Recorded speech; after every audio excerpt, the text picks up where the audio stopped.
একটি জিমেল অ্যাকাউন্টে আপনি যদি টু স্টেপ ভেরিফিকেশন চালু করে রাখেন তাহলে আপনার জিমেল অ্যাকাউন্টটি হ্যাক হওয়ার সম্ভাবনা থাকবে না বললেই চলে। ইভেন আপনার পাসওয়ার্ডটিও যদি কেউ নিয়ে নেয় তাও আপনার জিমেল অ্যাকাউন্টে কেউ প্রবেশ করতে পারবে না। কিভাবে আপনি আপনার জিমেল অ্যাকাউন্টে টু স্টেপ ভেরিফিকেশনটি চালু করবেন, চলুন সেই প্রসেসটাই দেখে নিই। টু স্টেপ ভেরিফিকেশনটি চালু করার জন্য সর্বপ্রথমে আমাদের জিমেল অ্যাপসে ঢুকতে হবে। জিমেল অ্যাপসে ঢুকলে আপনাদের সামনে এরকমের একটা ইন্টারফেস চলে আসবে। এরপরে ডান সাইডে উপরে কর্নারে এই প্রোফাইলের উপরে ক্লিক করতে হবে। তো প্রোফাইলের উপরে ক্লিক করলে এখানে দেখতে পাবেন ম্যানেজ ইওর গুগল অ্যাকাউন্ট, এখানে ক্লিক করবেন। এইখানে ক্লিক করলে আপনাদের সামনে এরকমের একটা ইন্টারফেস চলে আসবে। এরপরে এখানে দেখেন home, personal info, data and privacy, এরপরে হচ্ছে আপনাদের সিকিউরিটি। এই সিকিউরিটি অপশনে চলে আসবেন। সিকিউরিটি অপশনে চলে আসার পরে একটু স্ক্রল করে নিচে আসলেই দেখতে পারবেন যে টু স্টেপ ভেরিফিকেশন, এর নিচেই লেখা আছে যে two step verification is off. তো আমরা এইটাই এখন অন করব। এখানে ক্লিক করব।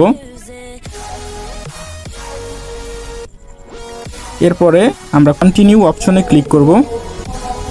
এরপরে আপনাদের সামনে এরকমের একটা ইন্টারফেস চলে আসবে। এখন আমরা অ্যাড ফোন নাম্বার এইখানে ক্লিক করব। এরপরে আমরা এইখান থেকে কান্ট্রি কোডটা সিলেক্ট করে দিব বাংলাদেশ। তারপর এখানে আমরা আমাদের নিজেদের সেই নাম্বারটা বসাবো।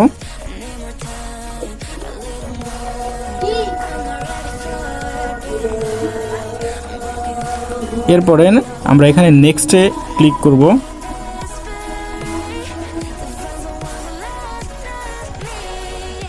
নেক্সটে ক্লিক করার পর আপনাদের ফোনে একটা কোড আসবে, সেই কোডটি আপনাদের এইখানে বসাতে হবে।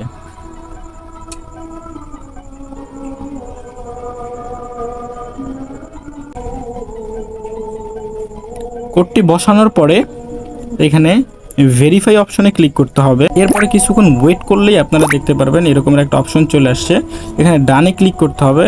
ডানে ক্লিক করার পরে আমরা একটু ব্যাক বাটনে ক্লিক করব। ব্যাক বাটনে ক্লিক করার পরে আমরা দেখতে পারবো যে টু স্টেপ ভেরিফিকেশন এর নিচে একটু আগে লেখা ছিল যে is off, two step verification is off. এখন কিন্তু এখানে গ্রিন টিক মার্ক চলে আসছে, তার মানে আমাদের টু স্টেপ ভেরিফিকেশনটা এখানে চালু হয়ে গেছে। এখন প্রশ্ন হচ্ছে টু স্টেপ ভেরিফিকেশনটা চালু করলে কি কি সুবিধা পাবো। ধরেন আপনার জিমেল আইডিটা কেউ একজন নিয়ে গেছে এবং পাসওয়ার্ডটিও সে নিয়ে গেছে। এখন যদি সে জিমেল আইডিটা লগ ইন করতে যায় তাহলে কিন্তু সেই সিমে একটি কোড আসবে।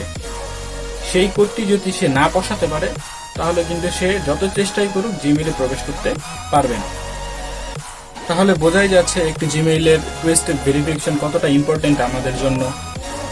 যদি আপনিও চান আপনার জিমেইল অ্যাকাউন্টটি হ্যাক না হোক বা অন্য কেউ আপনার জিমেইলে প্রবেশ না করুক তাহলে অবশ্যই জিমেইলের টু স্টেপ ভেরিফিকেশনটা চালু করে রাখবেন। গাইস, ভিডিওটা আর লেন্দি করব না, এখানেই শেষ করব। দেখা হচ্ছে আবারও অন্য কোনো ইন্টারেস্টিং ভিডিও নিয়ে। সবাই ভালো থাকবেন, সুস্থ থাকবেন। আল্লাহ হাফেজ।